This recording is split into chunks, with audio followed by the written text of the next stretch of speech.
Hello लोगोफोर welcome back to माय YouTube channel जसना Brahma creation नोंथांमोनखौ आंनि यूट्यूब चैनलाव आरोबाव खेबसे गोसो गोथारजों बरायहरबाय रायजो राजा नोंथांमोन दिनै आं मोनसे टपिकनि सायाव सावरायनो होननानै बे भिडिअखौ आरोबाव खेबसे लाबोबाय नोंथांमोनहा गिबियावनो नैबे भिडिअखौ नायनानै लाग्रोदो जों थै होगोन जिउ गारगोन गुलि गावजागोन थेवबो जों हाखौ हगारा फार्स्ट बिखायाव मोनगोन मंगलनि सिलाय गुलि हाबनाय गाव हाखौ जों हगारा बे हाया जोंनिखा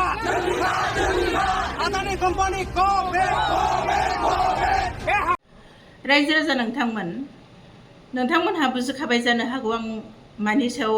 सावरायनो नागिरदों भिडिअआव नायनानै दा आं सानो जोंनि हारिया समस्यायानो जोबनो रोंनाय नङा नामा मोनसेनि उनाव मोनसे बहाबा इभिक्सन खालामजानाय बहाबा होस्रांजानाय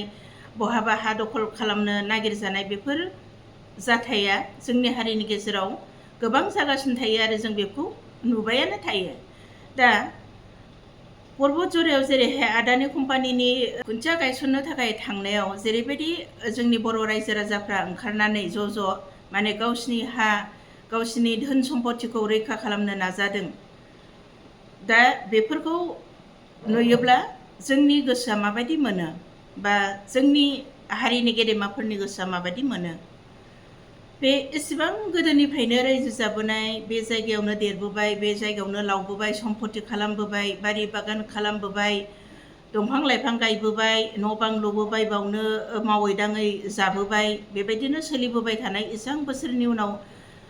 एसेबां बोसोरनि सिगांनिफ्रायनो बेबायदि सोलिबोबाय थानाय जोंनि हारिनि मानसिया जोंनि हारिल' नङा गुबुन हारिफ्राबो बेफोरबायदि हा बेफोरबायदि सम्पतिखौ माब्रैहाय हगारनो दा जोंनि हारिनि मानसिफ्रा गोबां गाबदों गोबां दुखुआव गोग्लैदों आरो बेबायदि आदानि कम्पानिनो हगारनो थाखाय रावबो राजि जायाखै आरो बिसोरो बेखौ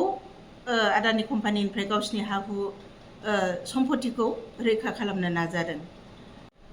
जोंनि हारिनि दुखु खस्थ जोंनि हारिनि समस्याफोरखौ सरकारनो खोनाहोनो हानाय सरकारनो मिथिहोनो हानाय सरकारखौ नारसिननो हानाय गोबां गेदेमाफोर गैया नङा दङ जेरैहाय खुंथाय सरकार UPPL बायदियानो दं बिटिआरखौ दा सालायबाय थानाय बेनि अनगायैबो MLA फोर दं EM फोर दं अल बड' स्टुडेन्टस इउनियन एबसु दं बेबायदि जोंनि हारिनि गेजेरनिफ्राय गोबां गेदेमा सरकारनो मिथिहोनो हानाय खोनाहोनो हानाय सरकारखौ नारसिननो हानाय एसेबां गेदेमा सुबुंफोर थानानैबो जुदि जोंनि हारिया गुबुनजों बेबायदिनो नाख्रेबजाबाय थायोब्ला हा हुखौ सेनो नाजाबाय थायोब्ला बेनिफ्राय दुखुनांथावसिन आरो मा बाथ्रा दंबावो बेखौनो आं रायजो राजा नोंथांमोनाव सोंथि खालामहरदों दा माबोरैहाय बिथांमोननि बै पर्बत जरानि रायजो राजानि समस्याखौ सल्भ खालामनो हागोन बेनि थाखाय रावबो जोंनि गेदेमाफोरनि खुगानिफ्राय आवाज ओंखारनाय जों नुनो मोनाखै जाय गेदेमाफोरखौ रायजो राजा जाम्बा जाम्बि आइ आफा बिदा फंबायमोनहा भट होयै देरहा होहरदोंमोन जोंनि थाखाय खामानि मावगोन जोंनि थाखाय माबा मोनसे मोजां खोथा सिन्था खालामगोन होननानै नाथाय बिथांमोनहा जोंनि हारिनि दुखु खस्थ गांनाय उखैनाय जोंनि समस्याफोरखौ जेबो मिथिनानैबो मिथियै बायदि जानानै थाबाय दा आं मोनसे बाथ्रा बुंबावनोसै रायजो राजा नोंथांमोन दा जोंहा इलेक्सन फैगासिनो दं बे इलेक्सनाव जोंनि हारिया मोनथाम पार्टी जाबाय नै मोनथाम पलिटिक्स पार्टी बे मोनथामबो पलिटिक्स पार्टीया जुदि देरहायालाब्लानो माने मोनथामबो पलिटिक्स पार्टीनिफ्राय जिखुनु जाया मोनसे पार्टीखौ जोङो देरहा होनानै सरकार दानो हायाब्ला बै दैयाव बारग्रा बिबारासो थंब्लेट थांनानै बिसोरो सरकारखौ सालायनो नागिरोब्ला जोंनि बिटिआरनि बा जोंनि बिटिसिनि अबस्थाया मा जागोन जोंनि बिटिसिनि न'साया मा जागोन बेखौ गासैबो सिन्था खालामनानै नायदो ओरैनोथ' बै दैयाव बारग्रा बिबारनि मालिकआ ओरैबायदि माने इलेक्सन सफैब्ला गोदै गोथाव माने रायजो राजानि गोसोखौ बोजोबनो हायो बियो जेरैहाय আপোনালোকক সবকে মাটিৰ পাট্টা দিয়া হ'ব এই কাৰণ সবকে মাটিৰ দৰকাৰ নহয় সেইকাৰণে আপোনালোকক সবকে লাহে লাহেকৈ হ'লেও আমি সব মাটিৰ পাট্টা দিয়া হ'ব नै दाख्लैसो आं नुदोंमोन बबेबा मोनसे भिडिअ'आव आरोखि। ओमफ्राय आंबो बिराद हाखु दाखुमोन नालाय मोजाङै नायजोबनो हास्लाबाखिसै आङो, नङाबा बिनि भिडिअ'खौनो ससे होनो हागौमोन आं। दा बेबायदि पार्टिया देरहायोब्ला जोंनि बिटिसिनि अबस्थाया मा जागोन बेखौ बर' रायजो राजा नोंथांमोन गोथौ मेलेमजों सिन्था खालाम। दा जेरैहाय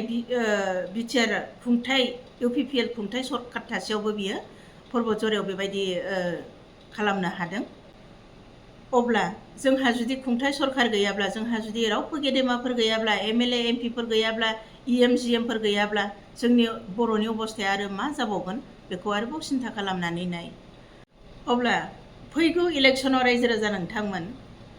जोङो बे जोंनि हारिनि मोनथाम पलिटिक्स पार्टिखौ जायखिजाया, आं बुङा जे इउपिपिएलखौ देरहाहो, आं बुङा जे बिपिएफखौ देरहाहो, आं बुङा जे एपिबिखौ देरहाहो होननानै, नाथाय जिखुनु जाया मोनसे पार्टिखौ देरहाहोनानैब्लाबो सरकारखौ दाफिननो हायोब्लासो जों रैखा जागोन। नङाब्ला बै जोंनि मोनथामबो पलिटिक्स पार्टिया जेननानै बै दैयाव बारग्रा बिबारा देरहानानै संसार खुङोब्ला जोंनि बर'आ गासिबो सेस। एसेबां गोबाव आन्दलन खालामनानै बेखिनिखौ मोननायाबो बे गासिबो आधायाथ' थांफिनखाबाय। दा आरोबाव जा दङ बेबो सेस जाबावगोन। बेखायनो आङो नोंथांमोनखौ गुरै खावलायदों, नोंथांमोनहा गोथौ मेलेमजों सिन्था खालामदो, बुजिनो नाजादो, हारि हादोरनि थाखाय, जोंनि हा हुखौ रैखा खालामनो थाखाय। बेबायदि सोरबा गेदेमाफ्रा माने थाखा फैसानि थाखाय बा गावनि गाद्दिनि थाखाय सोरबा गेदेमाया ओरै मोख्रा बारनाय बायदि ओरै बारलाय बारदोंब्लाबो जों नों आं रायजो राजायानो जोंनि बे माबाखौ, जोंनि हारिनि सम्पतिखौ, जोंनि हारिनि न'सा बिटिसिनि न'साखौ रैखा खालामनो थाखाय आं नोंथांमोनखौ गोथौ मेलेमजों सिन्था खालामनानै, गोथौ मेलेमजों साननानै, गासिबखौबो बिजिरनानै, गासिबखौबो बुजिनानै खामानि मावनो थाखाय आं गुरै खावलायहरबाय। बै पर्बतझरानि माखासे जोंनि बर' हारिनि सुबुंफोरखौ जाहाथे बै खैफोदनिफ्राय माबा मोनसे राहाजों बासायनो हायो नामा, बेखौ जोंनि गेदेमाफोर जेरैहाय दानि बिटिआर सरकारनि चिफ सार आरो एमएलए एमपि इएम जिएम जोंनि अल बड' स्टुडेन्टस इउनियन बिथांमोनखौ आं आंनिफ्राय खावलायहरदों जाहाथे बै समस्यानिफ्राय रैखा माबा मोनसे सावरायनायनि गेजेरजों रैखा खालामनो हायो नामा, बेखौ सावरायनायनि गेजेरजों नोंथांमोनहा नाजानांगौ आरो सरकारखौ नारसिननांगौ। जोंनि हारिनि माखासे आइ आफा रायजो राजा बिथांमोननि दुखु खस्थ'खौ नुनानै बेखिनिखौनो आं खावलायदों। बेराफारसेथिं आङो नैबे खोथाखौ आं सानो, जेब्ला बिपिएफ सरकारनि खुंथाय दङमोन बै समावबो नाथाय जोंनि हारिनि बर' हारिनि गेजेराव गोबां हा हु गैजायै गोरिब गुन्द्रा गोबां दङमोन। थेवब्लाबो बाबा रामदेबनो थाखाय गोबां बिटिसि ओनसोलाव हा हगारनानै होनायाबो मोनसे बिराद गिदिर गोरोन्थि जाबोदों खोमा, हाग्रामा सारना होननानै आं सानो। दा बेखिनिखौनो आङो गुरैयै जोंनि बिटिसि खुंथायाव थानाय गेदेमा सारमोनखौ खावलायहरबाय, बिथांमोनहा माबा मोनसे सलुसन दिहुननो हायो नामा, बैखौ रैखा खालामनो थाखाय बेखिनिखौ बिथांमोनहा नाजानांगौ, आं बेखौनो खावलायबाय। बेनिफ्राय आंनि बुंनायाव माबाफोर गोरोन्थि जादोंब्ला निमाहा होदो। आं बेखिनिखौनो बुंनानै दिनै आंनि सावरायनायखौ बेखिनियावनो फोजोबबाय। गोजोन्थों, खुलुमबाय।